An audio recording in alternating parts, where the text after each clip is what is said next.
Hey, good morning. Welcome to Morning Coffee, Episode 3. I thought it'd be fun to talk a little bit about the self help movement. My journey with that began many years ago when I found a book called Your Erroneous Zones by Dr. Wayne Dyer that my mother had purchased. I'm going to guess that was about, I'm going to say like late 70s. And it struck me as a young person to be incredibly profound.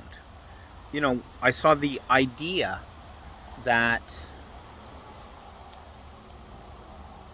we are responsible for what we feel and that it is not an automatic, like people would say, oh, you hurt me. What you did hurt me. And what Dyer was saying is, no, they didn't hurt you. You chose to feel hurt. And I thought that was a really revolutionary idea. It's amazing when you think of it. That was not part of our thinking back then.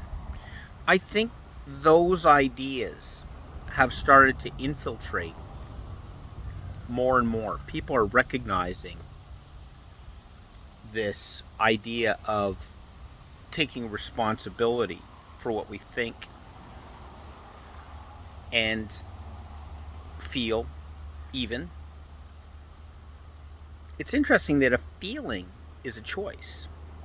I mean, we can have a reaction, but then we can choose definitely how we're going to respond. But we can even choose, at some level, we can practice shifting into a feeling that is of our own choice.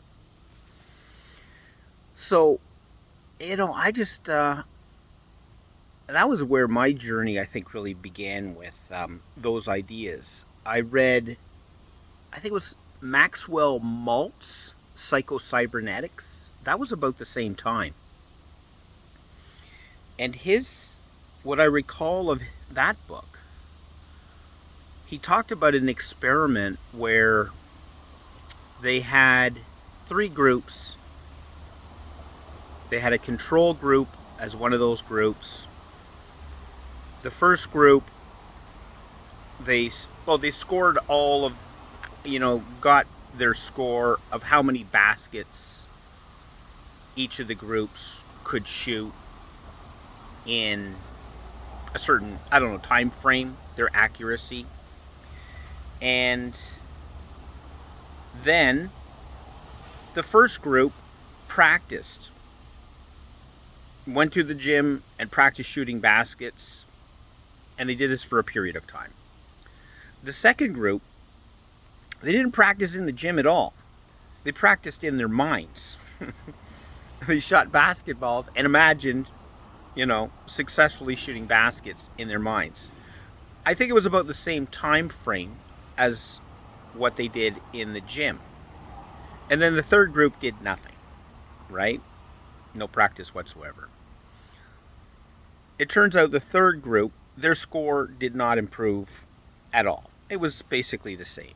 The first group that practiced, they had a significant improvement. The second group that practiced in their minds and imagined shooting baskets and doing it successfully, their score improved as much as the people that shot baskets in the gym.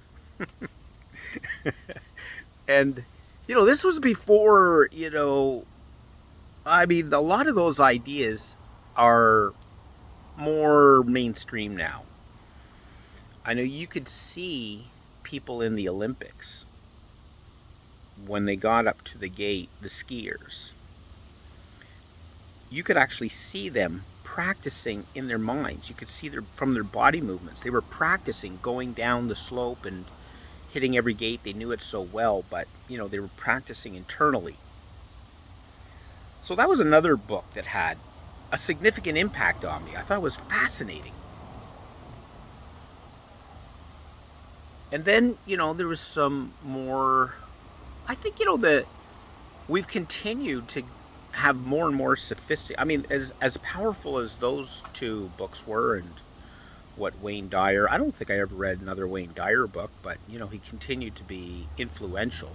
I remember seeing him once in a little ad, and I was really disappointed. He looked like, he had that kind of plasticky, rich look on his face. I was like, I think this guy's like heading into, just making a pile of money, and maybe it's a little. Morning. It's my neighbor. And so, yeah, but there's I forget who this is. You'll probably know. The person that did the 4 agreements. I can only always remember one of them.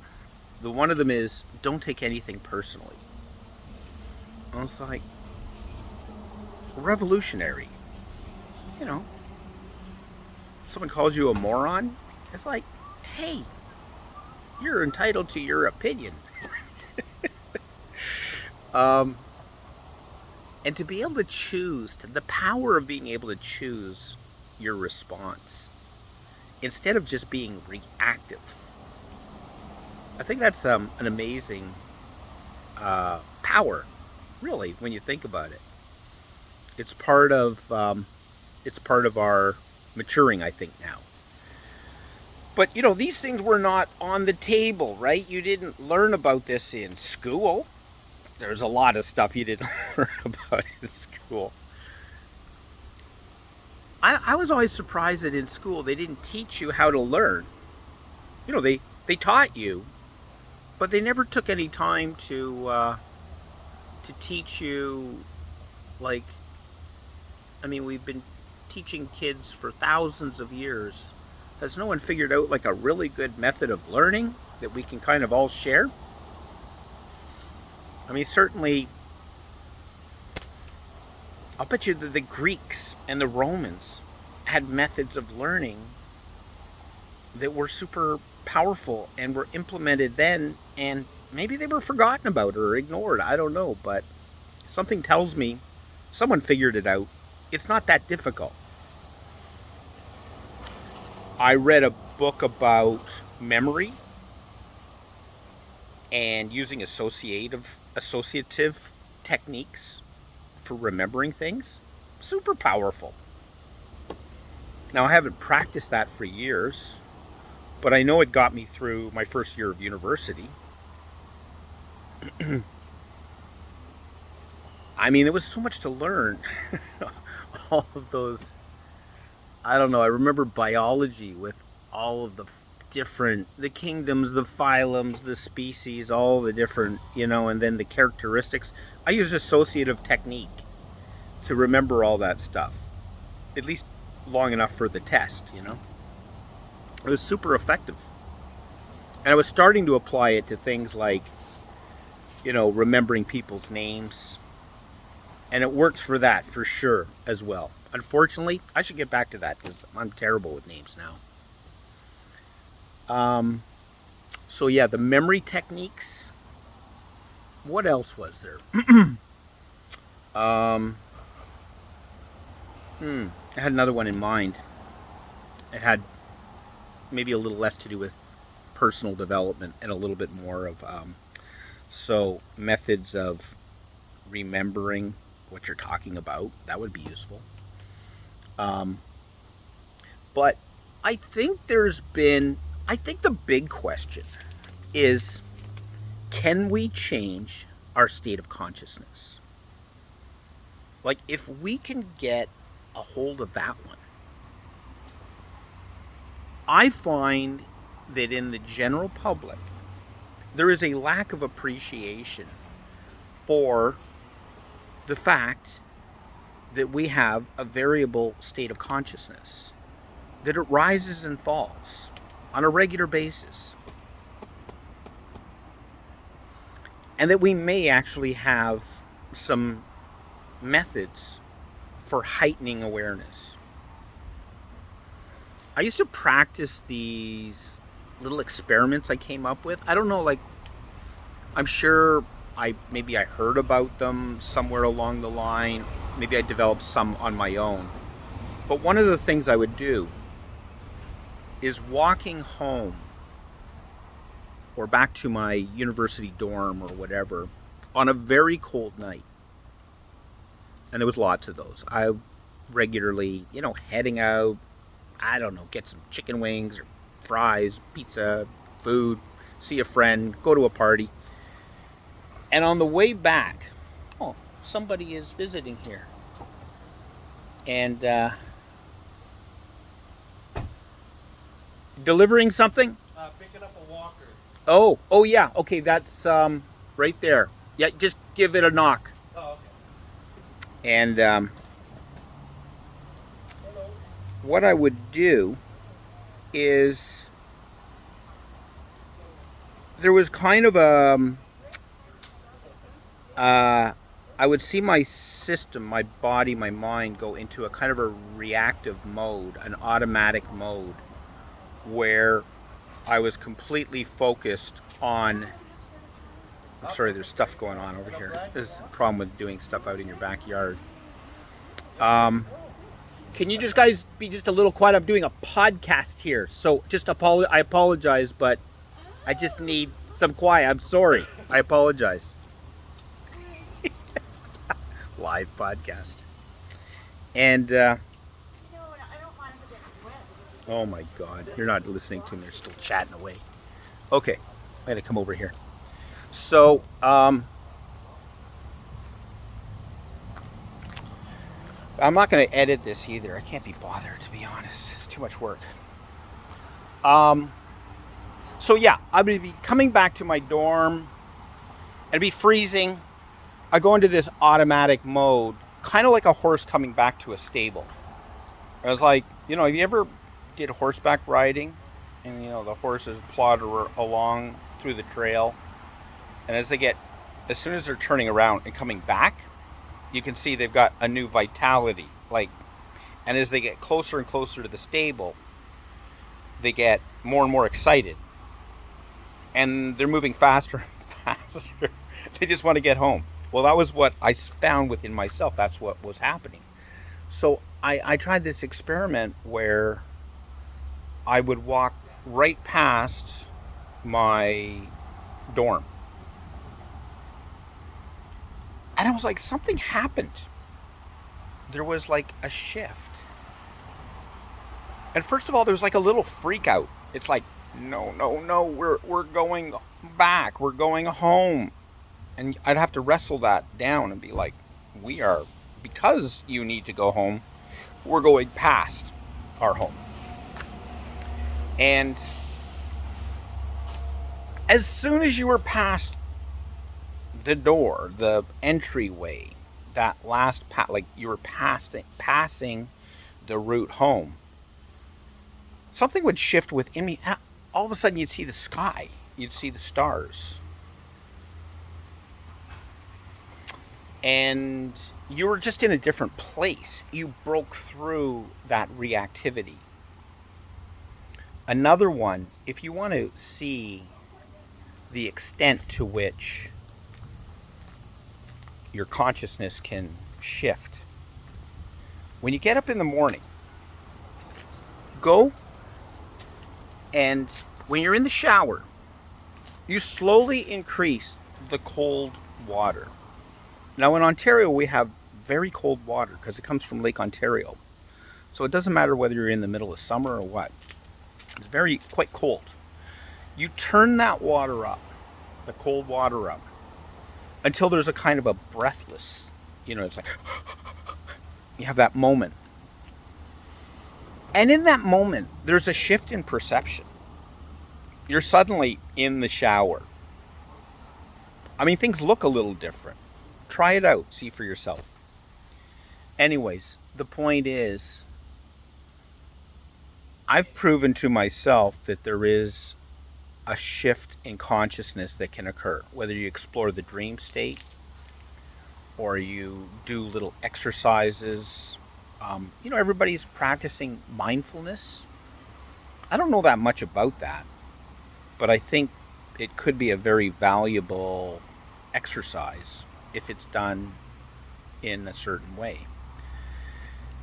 So it seems like we're on this threshold of beginning, the very early stages of beginning to understand a little bit more about human consciousness, its variable nature, and the things that we can do to shift it, adjust it, raise it.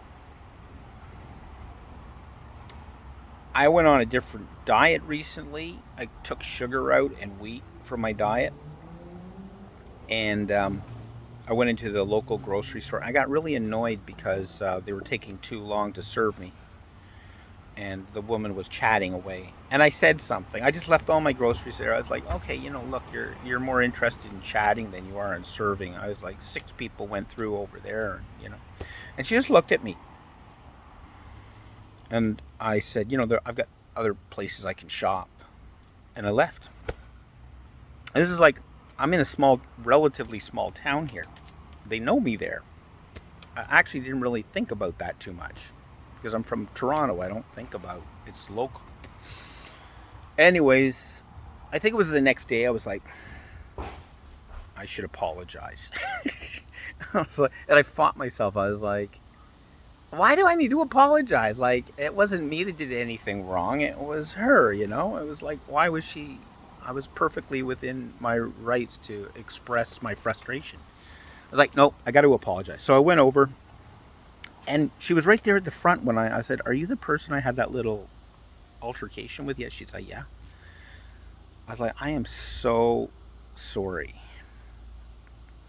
She's like, yeah. She's like, I told the other ladies here, like, that was so out of character for you. I'm like, oh my God.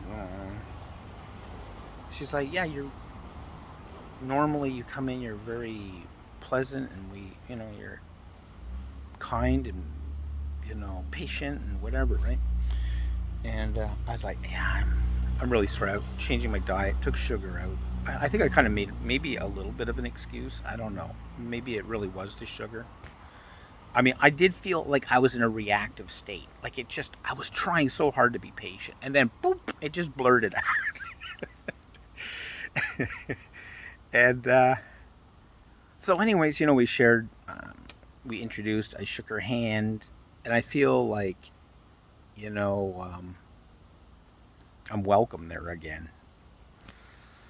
And it was really great to go through that. I mean, I really didn't. I mean, maybe it's a guy thing. We don't like to apologize. We don't think it's necessary. I always thought it was stupid. It's like, you made a mistake. It's done. Apologies aren't going to make any difference. Well, maybe they do. But the point is, maybe even your blood sugar, maybe your diet, maybe how much sleep you've had. All those things can impact your reactivity, which is sort of your state of it's indicative, at least, of your state of consciousness. The more reactive you are, the lower you are on that scale, and the more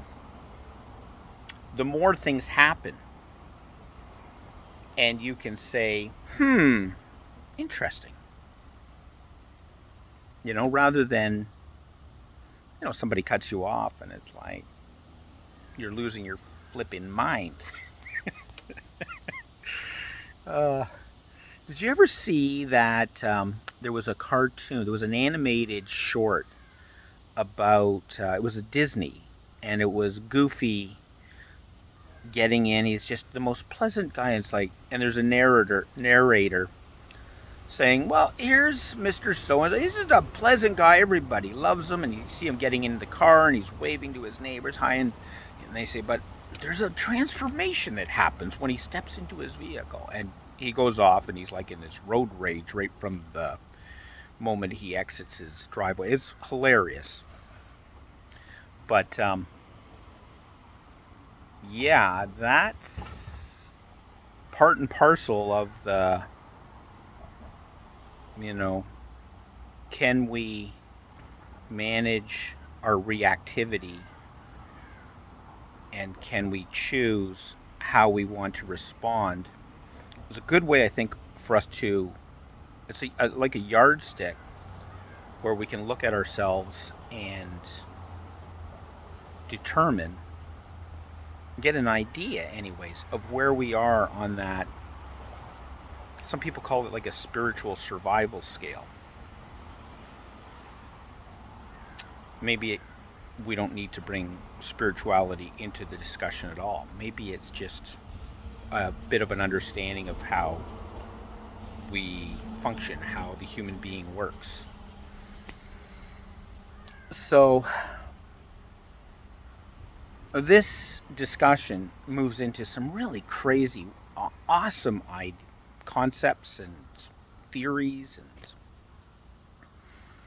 and like one of them is manifestation. What it takes to be able to take something from the imaginary realm and bring it through and manifest it in the physical. Kind of another discussion, but connected to state of awareness, state of consciousness as well. Anyways, I find that this whole discussion is super fascinating. I would love to maybe interview somebody who knows their stuff about awareness, states of consciousness, and maybe we can move a little bit more into some ideas about manifestation, which are, very exciting. Have a great day.